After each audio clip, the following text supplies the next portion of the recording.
So here's another misconception I'll give you. It's the guy who makes a New Year's resolution and he goes to the gym.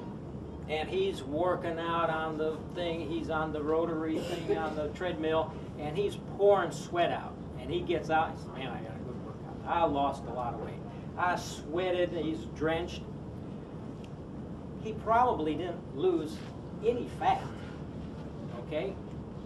Because he wasn't in ketosis, especially if he drank a Gatorade. So what he confused, don't confuse sweating with weight loss. Sweating is a physiological process where you lose water and salt to keep your body cool. You're not losing weight. You're not burning fat. You can only burn fat if you're in ketosis, all right? So one of the misconceptions we have, we confuse sweating with ketosis, okay? Sweating is just removing water from your body to cool it off.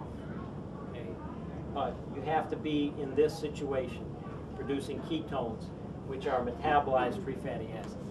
And by the way, your body loves to metabolize free fatty acids. Your muscle loves it, okay? Most people, if you ask them, well, what does your body metabolize? Oh, glucose. Well, it will if that's all you're eating. If all your free fatty acids are stuck in your adipose tissue, of course you got to metabolize glucose. But your body loves to metabolize free fatty acids. That's how it's designed. Okay? Remember a long time ago where you had these marathon runners and they used to, the day before the marathon, what would they do? Carb loading. They'd eat all these carbs thinking they'd build up all of these carbs for the big marathon. Well, you don't hear about that anymore. It doesn't work. Okay? Because by the time they're running the marathon, the only way you can finish the marathon is how? You got to be metabolizing your fat and using free fatty acids. Okay, that's how you finish the marathon. Okay, so carb loading has gone by the wayside. All right, just for that reason.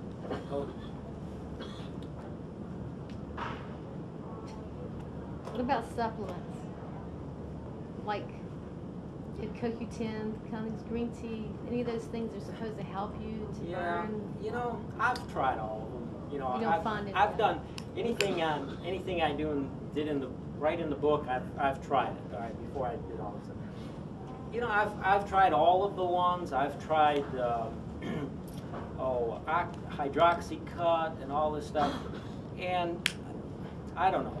I mean, they made me more hyper than they did feeling like I was losing weight.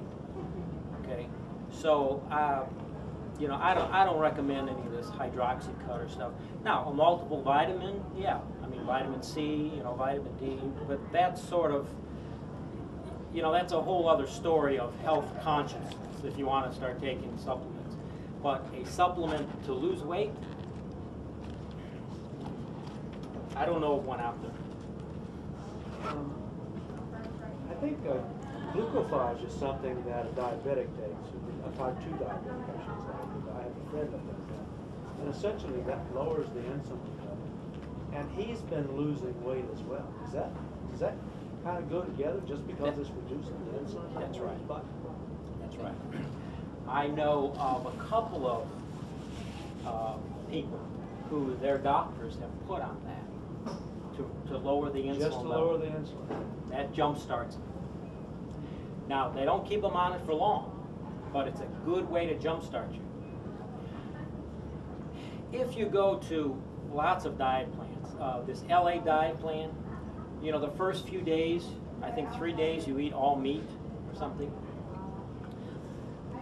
Atkins did that also, and other diets do that where they jumpstart you. Okay? And that's what that glucophage is. It's doing exactly this. And once the insulin levels are low, all of this can come out. And that's what it is. So they jumpstart this person, and he's right. He's gonna be metabolizing all of this. Now I don't know how long they keep him on it, but they don't keep him on it for long. Well, in his case, he's a diabetic anyway, so yeah. He's been on it for 7, 8, 9 years. Yeah, yeah. So yeah, so there are all these ways. You're right, and then there's other ways where they jumpstart your metabolism. there are some tricks to do that. Well, is most of our problems now because of our diets? Just a change in the metabolism in the last 20 or 30 years? Because of the insulin level? Yeah, the obesity is clearly related to that. So if we could come up with some kind of a way to control the insulin in a natural way, well, I guess this is the way. This is the natural way. That's the natural way The to only go. way you have to control your insulin levels, besides getting into some, exotic prescribed medicine, is how many carbs you put down there. And after you do the 8-week diet plan and you start eating for real life, it's going to be 40 to 60. That's your number. And you're always, really in our society, you're always going to have to be conscious of this 40 to 60 because there's carbs all around you. We're swimming in carbs, in a carb environment. So you have to be very conscious of this for us. And remember, on this diet plan, don't, like for the cheese, don't go after the low-fat cheese. Because the low-fat cheese has carbohydrates in it. Go for the real cheese, because you want to have the fat and the protein. As far as the carbohydrates go, with the differences of whether it's fruits or grains, whether it's honey or sugar, you hear if you stick just with the fruits that those are the good ones, sugar's the bad ones. Is that true? Excellent question. False. A carbohydrate is a carbohydrate is a carbohydrate.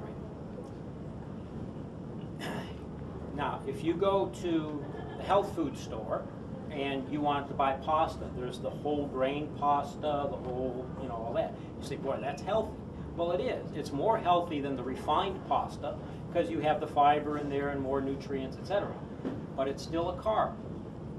And you're still going to be susceptible. You still got to count that into your 40 and 60 thing. Even if it's a healthy carb, even if it's a whole grain carb. Yeah.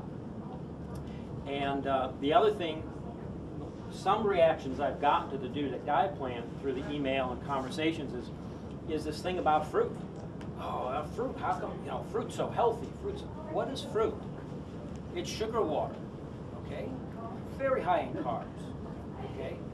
So it's pretty much whether the carbohydrate comes from the sugar you put in your coffee or from the whole grain pasta you buy at the health food store, it's still, your body still sees it as a carbohydrate.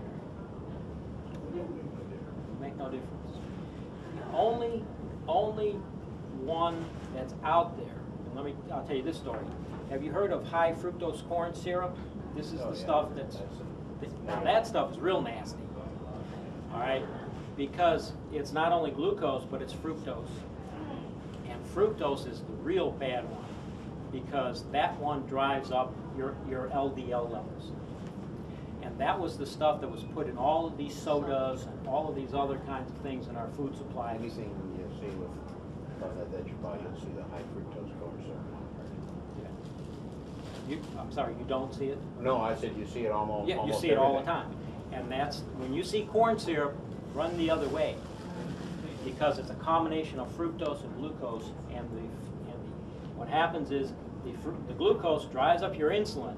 The fructose doesn't, but the fructose goes to the liver and is metabolized to glucose and drives up your LDL levels, which is the bad stuff.